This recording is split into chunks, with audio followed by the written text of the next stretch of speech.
السلام علیکم۔ یہ ایک بے زبان جانور آپ کے سامنے ہے۔ اس کی حالت دیکھ کے مجھے اس پر بہت ترس آیا اور اس کا جو مالک تھا اس پر بہت غصہ بھی آیا۔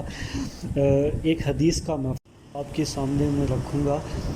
حضرت عبداللہ بن جعفر رضی اللہ تعالیٰ عنہ کو بیان کرتے ہیں کہ حضور نبی اکرم صلی اللہ علیہ وآلہ وسلم ایک انصاری شخص کے باغ میں داخل ہوئے تو وہاں ایک اونٹ تھا۔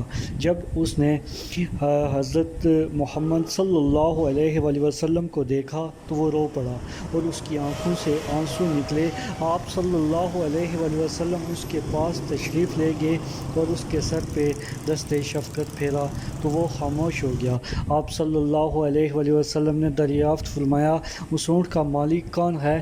یہ کس کا اونٹ ہے؟ انصار کا ایک نوجوان حاضر خدمت ہوا اور عرض کیا، یا رسول اللہ صلی اللہ علیہ وآلہ وسلم، یہ میرا ہے۔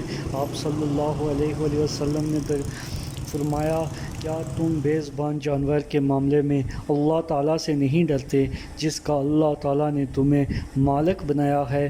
اس نے مجھ سے شکایت کی ہے کہ تم اسے بھوکا رکھتے ہو اور اس سے بہت زیادہ کام لیتے ہو۔ اس کا جو مالک تھا اس نے ہمیں یقین دہانی کروائی ہے کہ وہ اس سے تب تک کام نہیں لے گا جب تک یہ مکمل ٹھیک نہیں ہو جاتا، اور وہ اس کو کھانے پینے کا بھی خیال رکھے گا۔